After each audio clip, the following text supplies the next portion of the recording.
So obviously everyone here loves Borderlands, but we did acquire Homeworld last year, and we know some updates for it today. So we're gonna bring out something like that. We're gonna bring out my boss, Steve Gibson, who is nice and employs me, and I'm gonna say nice things about him. So here's America's most handsome man, Steve Gibson.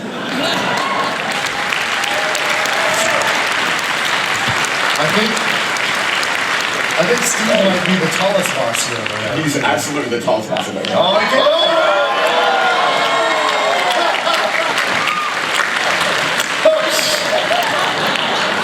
Did you guys see the picture I tweeted of Steve posing with Handsome Jack? And he was like, look at the gun. It's the best. Look at my Twitter. I make lots of good decisions. Steve is a great man.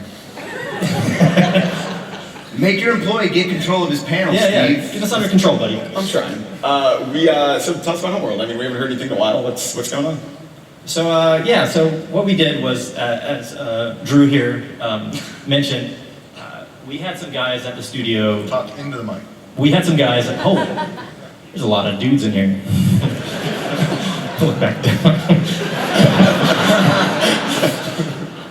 So we had a lot of guys in the studio who were really passionate about Homeworld. Like that had a lot of influence on our industry. It was groundbreaking, right?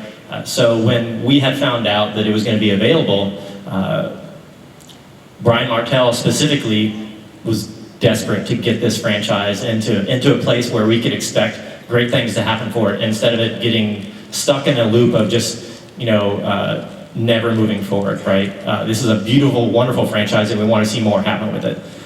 So the partners at Gearbox decided, okay, we're going to spend some money, a lot of money, and we're going to grab the IP, and what we're going to do is, the first thing I think everybody wants to see happen is we want to see it available to as many people as possible. Like, this game doesn't, as it stated was, didn't even work on latest Windows, is not available for digital download. So we're like, okay, let's do that. In addition to that, we've started to work on a remastering of it. This is as true as you can possibly be to the gameplay, while reworking all the visuals. We're replacing the render. Now, by the way, we're replacing the renderer. That's not free, but sorry. We're replacing the renderer, replacing all the assets, working it all over, and actually, let's show them the video. Yeah. You want to do that? We're also doing 4K support. Yeah, 4K support as well. This is new, so it's going to support, if you have a crazy NVIDIA video card and you have a crazy high fidelity monitor that can do 4K, you could run Homeworld in glorious 4K resolution. It's going to be amazing. Homeworld Remastered.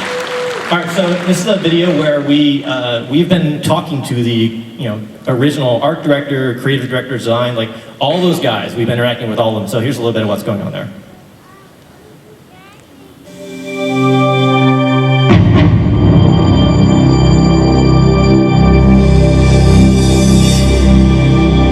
What's exciting about a project like this is the modern capacity for technology to produce the vision that was had.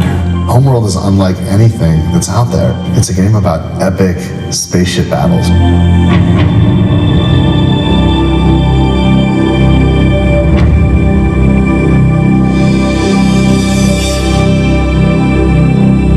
The draw of being a people lost from your homeland and journeying across the stars trying to find your true home. There's something so pure and simple about that journey. It's really of the video game industry. It's a real gamer's game.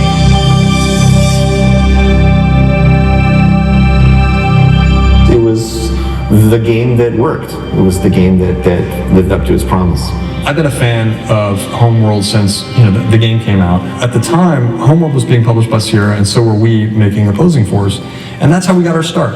Fast forward, nearly 15 years later, there's this opportunity to acquire the brand, and having been a fan, seeing it sit there in languish, I really thought that we needed to make sure that it could happen. one of Gearbox's first franchises that we created was Brothers in Arms. And there was a mode, if you pause the game, basically, it would go into a situational awareness view where the camera would come back and you could sweep around. So much of how we engineered that and how we controlled the camera, I think, was directly inspired by the experiences I had playing Homeworld. I actually did not put that together until just now, when you asked me that question.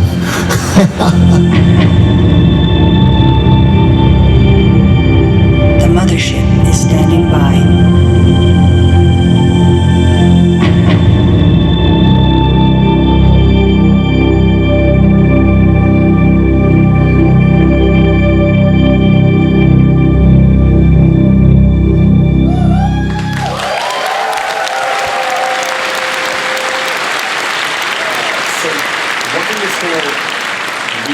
We launched a website for Homeworld just about, I guess, 6 weeks ago.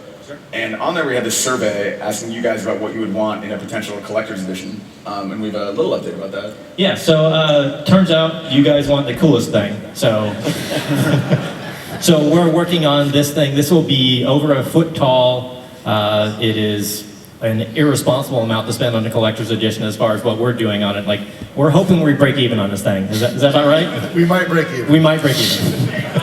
Good for you guys. Yes. But we have a passionate guy who just wants to do. So this thing is going to be. It will actually have a USB plug where it lights up throughout. Like, this is ridiculous. So the thing that you saw on the website, imagine that, but even a little bit more. The last count I heard was the number of like people touching this thing on the assembly line is in the hundreds. It is. So I've not seen this yet until right now. Yeah. And my dick just moved.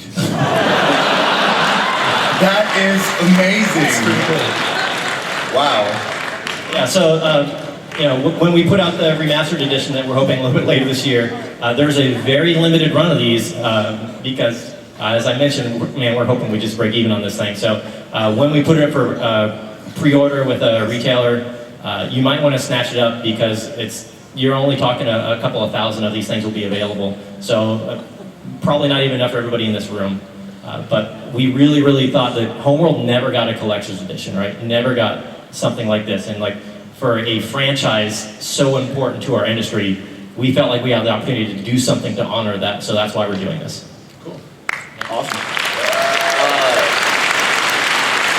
Before we let Steve go, I should also say that, everyone should love him and adore him because he is also the one who always gives out the free stuff in panels, so we love you, Steve. That's true.